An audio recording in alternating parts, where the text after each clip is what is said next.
Assalamualaikum warahmatullahi wabarakatuh. Perkenalkan, nama saya Muhammad Abdul Razak dengan NIM 3311201082 dari Farmasi C 2020 akan mempresentasikan tugas kimia analisis lanjut doxycycline.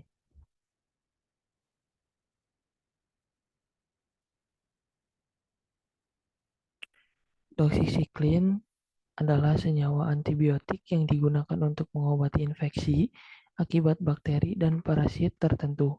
Senyawa ini digunakan untuk mengobati pneumonia bakterial, jerawat, infeksi chlamydia, penyakit Lyme, kolera, penyakit penyakit rickettsia, dan sifilis. Doxycycline juga digunakan untuk mencegah malaria dan jika digabungkan dengan quinina dapat mengobati malaria. Doxycycline dapat ditelan atau diinfus. Doxycycline adalah antibiotik spektrum lebar dari kelas tetrasiklina. Seperti agen-agen tetrasiklina lainnya, senyawa ini menghambat atau membunuh bakteri dengan melakukan inhibisi terhadap produk protein. Doxycycline membunuh malaria dengan menyerang apikoplas, sebuah organel plastid. Efek samping yang umum adalah diare, mual-mual, dan meningkatnya risiko bakaran matahari untuk kelompok tertentu. Untuk wanita hamil setelah trimester pertama dan anak kecil, senyawa ini dapat menimbulkan masalah permanen pada gigi. Doxycycline kemungkinan aman untuk wanita menyusui. Kemudian ada monografinya. Pemberiannya serbuk blur kuning, kelarutan mudah larut dalam asam encer dan dalam larutan alkali hidroksida, agak sukar larut dalam metanol, sangat sukar larut dalam air, praktis tidak larut dalam kloroform dan dalam etat. Sifat farmakologi obat antibiotik. Kemudian identifikasi larutan jumlah zat dalam metanol P hingga diperoleh larutan uji dengan kadar 1 mg per mili. Lakukan penetapan seperti tertera pada identifikasi tetrasiklin. Cara kromatografi berikut ini digunakan untuk memastikan identitas zat golongan tetrasiklin seperti doxycycline, oksitetrasiklin, dan tetrasiklin, dan untuk memastikan identitasnya dalam sediaan. Ada dua cara, yaitu kromatografi kertas metode 1 dan kromatografi lapis tipis metode 2. Kecuali dinyatakan lain dalam masing-masing monografi, gunakan metode 1. Kemudian metode 1 dapar pH 3,5, larutkan 13,4 gram asam sitrat anhidrat P dan 16,3 gram natrium fosfat di basa P dalam 1000 mili air. Kemudian campur.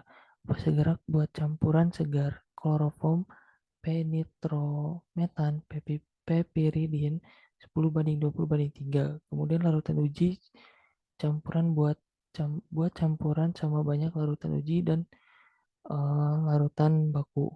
Kemudian kertas kromatografi buat garis penotolan 2,5 cm dari tepi bawah kertas saring 20 cm x 20 cm.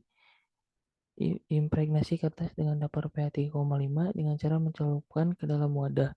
Hilangkan sisa pelarut dengan menekan kertas saring di antara dua kertas penyerap yang tidak berfluoresensi. Prosedurnya, totalkan secara terpisah masing-masing 2 mikroliter larutan baku, larutan uji, dan larutan uji campuran dengan jarak 1,5 cm. Diamkan sampai agak kering. Masukkan kertas ke dalam bejana untuk kromatografi menaik yang telah berisi fase gerak setinggi 0,6 cm seperti yang tertera pada kromatografi. Biarkan fase gerak merambat lebih kurang 10 cm. Angkat kertas dan paparkan dengan uap amonia. Amati kromatogram di bawah cahaya ultraviolet dengan panjang gelombang 366 nanometer. Kemudian catat bercak utama yang berfluoresensi kuning, harga RF, bercak utama larutan uji, dan larutan uji campuran sesuai dengan bercak utama larutan baku. Kemudian metode 2, larutan resolusi kecuali dinyatakan lain dalam masing-masing monografi buat larutan dalam metanol P yang mengandung masing-masing 0,5 mg per mili. Kemudian fase gerak buat campuran asam oksalat 0,5 m yang telah diatur pH hingga 2,0 dengan penambahan amonium hidroksida, aset P asetonitril, P metanol P 80:20:20. Kemudian lempeng kromatografi, gunakan lempeng kromatografi yang dilapisi dengan campuran silika gel setebal 0,25 mm. Aktifkan lempeng pada suhu 130 derajat selama 20 menit. Dinginkan dan gunakan selagi masih hangat. Kemudian prosedurnya lakukan seperti yang tertera pada kromatografi. Totalkan secara terpisah masing-masing 1 mikroliter larutan baku, larutan uji, dan larutan resolusi. Diamkan sampai kering. Masukkan lempeng ke dalam bejana kromatografi hingga merambat lebih kurang 3/4 tinggi lempeng.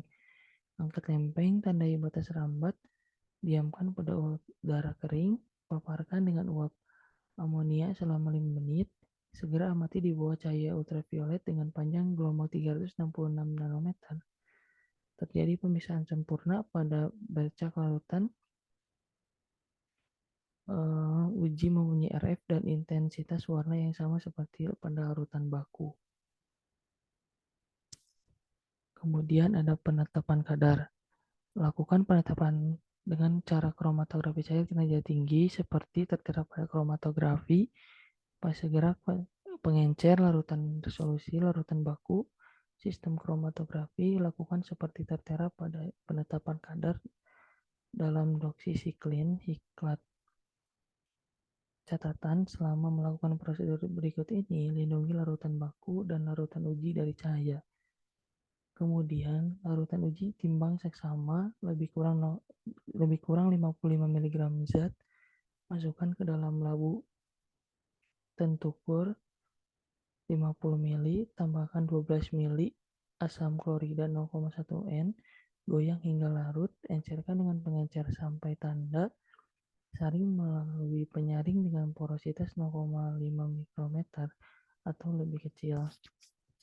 Kemudian prosedur suntikan secara terpisah sejumlah volume sama lebih kurang 20 mikroliter larutan baku dan larutan uji ke dalam kromatograf.